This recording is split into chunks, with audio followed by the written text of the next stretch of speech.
Je tiens à féliciter l'Inde pour l'initiative de cet important débat qui nous donne une excellente opportunité de mettre en effervescence nos idées afin de dégager une masse critique à même de nous permettre de façonner notre avenir commun au sein du système multilatéral. Je remercie le secrétaire général des Nations Unies et le président de l'Assemblée générale d'avoir assigné de manière édifiante le cap de notre débat.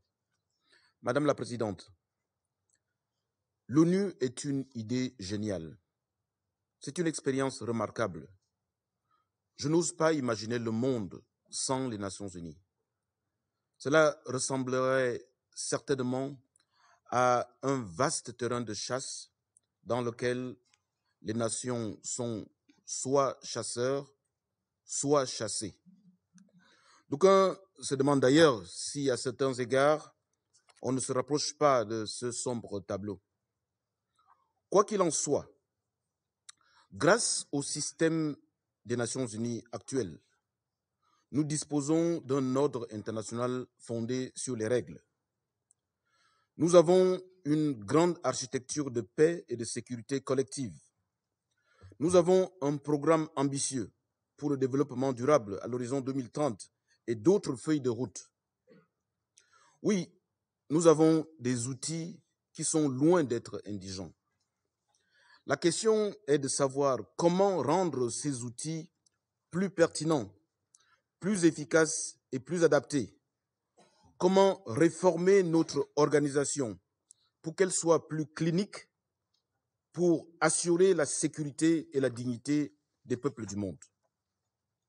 Madame la Présidente, nous devons toujours nous rappeler que les Nations Unies ont été créées avec l'objectif clair de préserver les générations futures du fléau de la guerre, comme cela est indiqué à l'entame de la Charte des Nations Unies. Telle fut la brillante idée des vainqueurs de la Seconde Guerre mondiale, auxquels se sont associés une cinquantaine d'autres États qui ont adopté à San Francisco la charte qui constitue aujourd'hui le ciment de notre vivre ensemble. Près de 77 années plus tard, le monde a complètement changé. Le contexte international a complètement changé. Le paysage géopolitique a complètement changé. La nature des guerres a littéralement été métamorphosée. La technologie a complètement transformé notre vie quotidienne. Mais la structure de nos institutions reste essentiellement inchangée, en particulier en ce qui concerne notre sécurité collective. Les valeurs démocratiques réclamées et promues par la plupart des États du monde à l'échelle nationale tardent d'être transposées à l'échelle globale dans la composition et le fonctionnement des principaux centres et épicentres de l'ordre international actuel. C'est comme si la démocratie était bonne pour les États au niveau national et impropre aux organisations internationales à vocation universelle. Pour relever les défis de l'avenir, notre architecture de sécurité devrait refléter les réalités actuelles et futures. Nous devons effectuer une mise à jour de nos institutions internationales, de nos mentalités, de nos perceptions d'une paix durable, d'une prospérité partagée et du vivre ensemble. Nous devons réinventer les solutions aux menaces contemporaines, notamment le changement climatique et l'insécurité du cyberespace.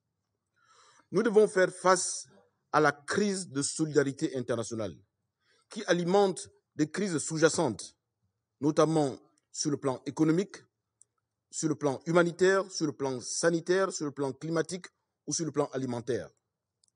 Nous ne pouvons pas relever ces défis d'aujourd'hui, des défis du siècle présent, avec les outils d'un autre siècle. Madame la Présidente, un continent comme l'Afrique, le deuxième continent le plus peuplé, dont on estime qu'il représentera au moins un quart de la population mondiale d'ici 2050, et qui représente aujourd'hui environ 70% de l'ordre du jour du Conseil de sécurité, n'a pas de siège permanent, à l'endroit même où les questions importantes qui l'engagent sont décidées. Dans le même ordre d'idées, d'autres nations ont des prétentions légitimes à siéger en permanence à la table principale et décisive du Conseil de sécurité. Au-delà de ce constat affligeant, nous sommes convaincus de l'urgence d'agir pour donner effet à 3 perspectives fondamentales qui nous paraissent à même de rendre le système multilatéral plus crédible et plus inclusif. Premièrement, nous devons réformer le Conseil de sécurité sans plus tarder. Il doit être représentatif de la réalité d'aujourd'hui et des défis actuels et futurs. En tant qu'Africain, j'espère que cette réforme donnera la priorité à la position commune africaine et sa légitime revendication telle qu'elle se reflète dans le consensus des îles Unis et la déclaration de Sirte. L'Afrique n'attendra pas indéfiniment les convulsions d'un processus intergouvernemental de réforme qui, aux yeux de nos peuples, apparaît comme une insurmontable pierre de Sisyphe. Comme l'a récemment martelé le président de la République gabonaise, son Excellence Ali Bongo Ondimba, à la tribune de l'Assemblée générale, l'Afrique n'attendra plus. Et au moment du bilan, on se souviendra de chaque soutien, mais aussi de chaque indifférence ou chaque manœuvre visant à maintenir l'Afrique comme un simple enjeu de puissance. Deuxièmement, nous devons redéfinir nos règles et nos mécanismes pour faire face de manière adéquate à l'évolution de l'insécurité et du terrorisme. En ce qui concerne les règles, nous devons garantir l'inclusivité et la solidarité et ne laisser aucune place à la politique du 2 poids, 2 mesures, y compris la politique à géographie variable. En outre, nous devons nous attaquer délibérément aux causes profondes des conflits et des crises. En ce qui concerne nos mécanismes d'action, notre réponse doit être robuste en cas de besoin et proportionnée aux défis sur le terrain. Troisièmement, nous devons construire un nouveau contrat social, un nouveau pacte mondial entre les générations, entre les gouvernants et les gouvernés, entre l'échelle mondiale et l'échelle régionale, en mettant un accent particulier sur les jeunes, les femmes, la société civile et le secteur privé. Dans ce nouveau contrat social pour l'avenir, les passerelles doivent en tout lieu remplacer les murs. L'éducation doit partout repousser le carcan de l'ignorance et de l'intolérance. Le multilatéralisme doit prévaloir sur les postures unilatéralistes et la logique du dialogue doit sans cesse prévaloir sur la logique d'antagonisme et de zone d'influence. Il est illusoire de penser que l'humanité survivra avec des bulles de sécurité et de prospérité entourées d'un océan d'insécurité et de misère. L'inévitable alternative à la paix et à la prospérité pour tous sera fatalement la mise en danger de tous et la déchéance collective. Nous devons, en priorité de nos priorités, dresser un bouclier d'action et d'initiative pour se prémunir et s'interdire au sein et entre les nations du monde toute prédation de ressources, toute prédation de dignité et d'humanité, afin de restituer aux peuples du monde leurs aspirations à la sécurité, à la prospérité et à une plus grande liberté. Madame la Présidente, pour terminer, je voudrais souligner notre exigence de réponse aux générations présentes et futures.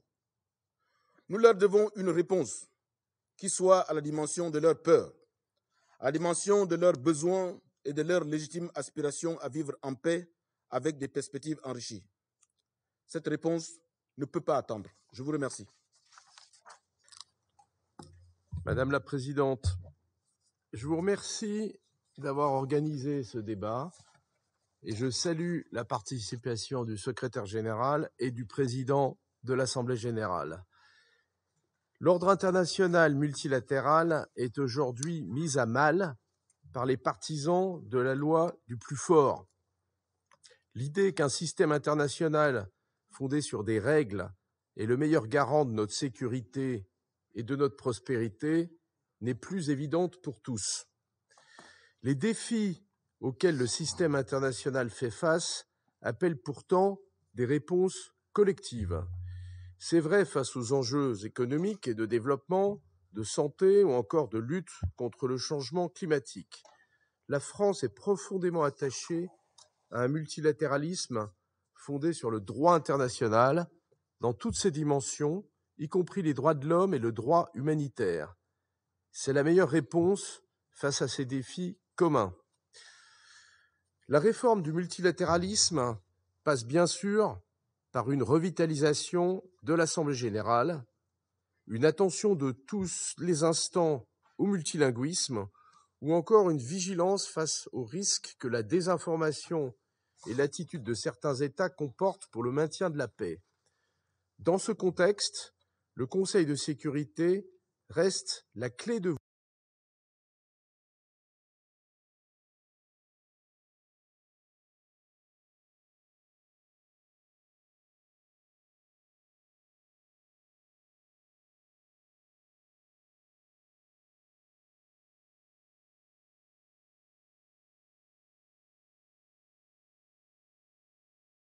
sécurité reste la clé de Conseil de sécurité reste la clé de voûte de notre architecture de sécurité collective. Je veux réaffirmer avec force que la France est favorable à une réforme du Conseil de sécurité, comme l'a redit le président Macron à la tribune de l'Assemblée générale. Nous soutenons un élargissement du Conseil de sécurité pour tenir compte de l'émergence de nouvelles puissances qui ont la volonté et la capacité d'assumer la responsabilité d'une présence permanente au Conseil de sécurité. Ainsi, la France apporte son appui à la candidature de l'Allemagne, du Brésil, de l'Inde et du Japon comme membres permanents. Elle souhaite également une présence renforcée des pays africains parmi les membres permanents et parmi les membres non permanents. Un conseil élargi pourrait compter jusqu'à 25 membres, ce qui le rendrait plus représentatif du monde d'aujourd'hui, tout en préservant sa nature exécutive et opérationnelle. La France appelle à ce que le nouveau cycle de négociations intergouvernementales aboutisse à des résultats concrets et substantiels. Cela implique que nous avancions désormais sur la base d'un texte. Alors qu'un membre permanent du Conseil de sécurité mène une guerre d'annexion en violation de la Charte des Nations unies, nous sommes nombreux à plaider pour un encadrement du veto afin de renforcer la capacité du Conseil de sécurité à assumer pleinement ses responsabilités. C'est dans cet esprit que la France, avec le Mexique, a proposé dès 2013 que les 5 membres permanents du Conseil de sécurité suspendent volontairement et collectivement l'usage du veto en cas d'atrocité de masse. Cette démarche volontaire n'exige pas une révision de la charte, mais juste un engagement politique des membres permanents. Nous appelons tous les États membres à soutenir cette initiative qui a déjà reçu le soutien de 106 États membres. Madame la Présidente, permettez-moi de conclure en citant le président Macron qui, devant l'Assemblée générale des Nations unies, précisait « Le multilatéralisme, c'est la règle du droit, c'est l'échange entre les peuples, c'est l'égalité de chacune et chacun d'entre nous, c'est ce qui permet de construire la paix et de relever chacun de nos défis. » Je vous remercie. I thank the ambassador. Muchas gracias, señora presidenta. México celebra que bajo su presidencia la India haya propuesto este debate para buscar colectivamente nuevas y mejores vías de poner al sistema multilateral en consonancia con las exigencias del tiempo presente y de los retos por venir. Agradecemos las presentaciones del secretario general y del presidente de la Asamblea General. A los miembros de las Naciones Unidas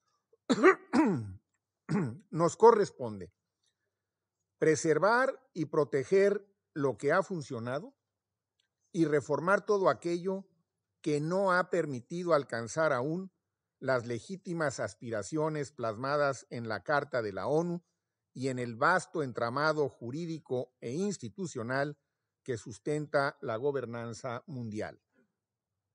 Una mirada superficial podría sugerir que estamos ante un problema de la estructura institucional y que una reforma del Consejo de Seguridad sería la respuesta y acaso la solución a los desafíos titánicos que tiene ante sí el sistema de las Naciones Unidas. Pero un análisis más riguroso, en cambio, nos obliga a formular un diagnóstico más severo, pero también más acertado.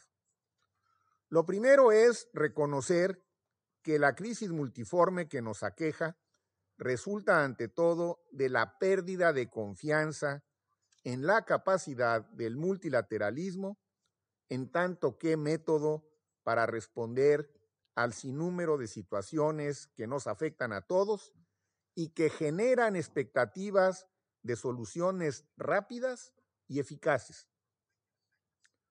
Esa pérdida de la confianza global se refleja en un recurso cada vez más frecuente: las decisiones unilaterales, que en muchos casos buscan canalizar las frustraciones, la desesperanza de los pueblos hacia presuntas soluciones que por su simplismo pueden ser atractivas, pero resultan poco eficaces. Confortados por respaldos sociales inducidos, algunos estados han incurrido en flagrantes violaciones de sus compromisos políticos y jurídicos y han retirado su apoyo a las instituciones multilaterales que lo sustentan. En estos tiempos resulta imposible hablar de reformas a la gobernanza multilateral sin destacar la urgente necesidad de atender los impactos socioeconómicos de la pandemia que afectaron de manera desigual a las economías y los mercados internacionales. El aumento en las desigualdades entre los países vuelve todavía más urgente reformar el sistema financiero internacional y progresar hacia un modelo más incluyente, más equitativo y justo si realmente queremos no dejar a nadie atrás. Una nueva crisis de la deuda se cierne sobre nosotros. Cuando menos 54 países se encuentran en situación de gran vulnerabilidad ante el servicio de su deuda y la ampliación de los derechos especiales de giro del Fondo Monetario Internacional. Asimismo, las iniciativas sobre moratoria y suspensión del servicio de la deuda, tanto del G20 como de la OCDE, no han logrado realmente apoyar a los países más afectados. Como resultado de todo lo anterior, hay menos recursos para el desarrollo económico y social y se observa ya una regresión en el avance hacia los objetivos del desarrollo sostenible. El panorama se oscurece aún más con el discurso de odio y las sanciones unilaterales, cuyas consecuencias negativas con frecuencia recaen en los más vulnerables. Por otro lado, no hay que olvidar que algunas situaciones heredadas de las épocas coloniales, conflictos regionales, guerras por motivos religiosos o rivalidades étnicas, pudieron encontrar cauces para su solución en el contexto inédito de cooperación institucional que representó el sistema multilateral. Y por otro lado, conviene también reconocer que la percepción de la opinión pública en general no hace distinciones entre los diversos órganos del sistema multilateral o en aquello que realmente impide que el Consejo de Seguridad cumpla mejor con su responsabilidad.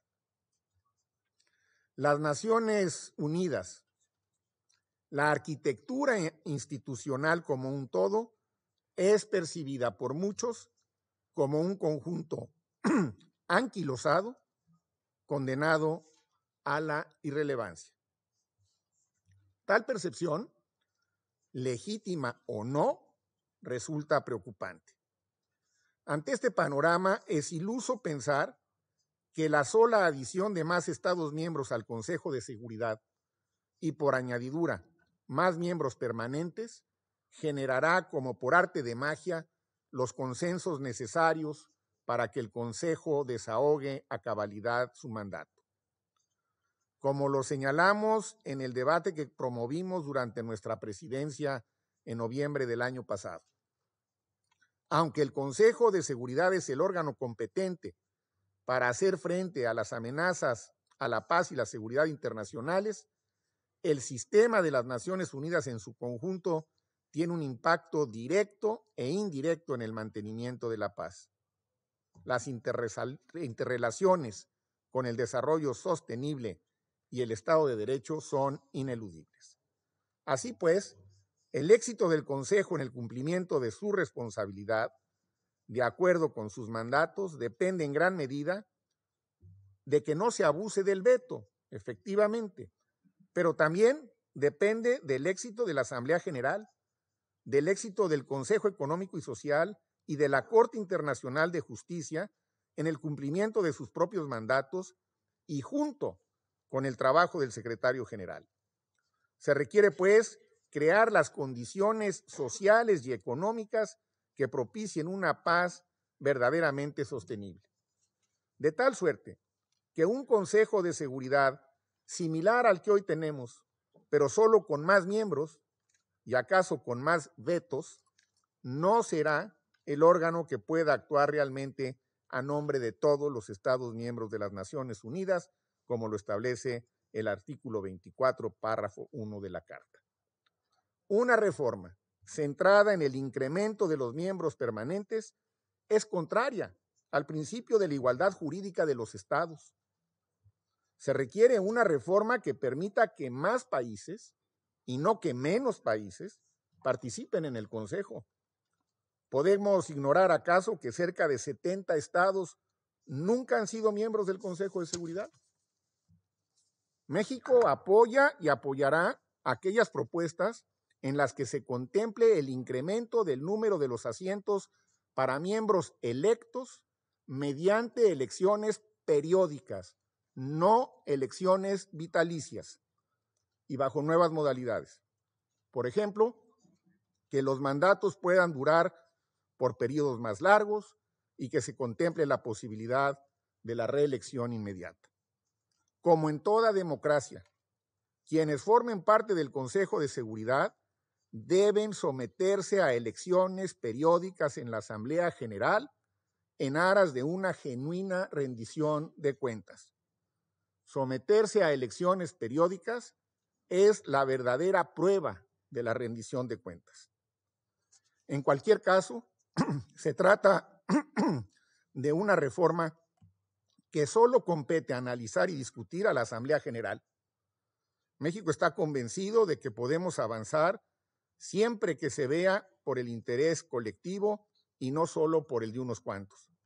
La vía para conseguirlo no es otra que la de la negociación de buena fe, orientada hacia la elaboración de un texto que contenga los acuerdos que vayan produciéndose en forma equilibrada y atendiendo a cada aspecto de la reforma, como lo establecen las resoluciones de la Asamblea General. Ese y no otro ha sido el método que ha permitido a las Naciones Unidas acordar tratados monumentales y lograr acuerdos que han transformado al mundo. Muchas gracias.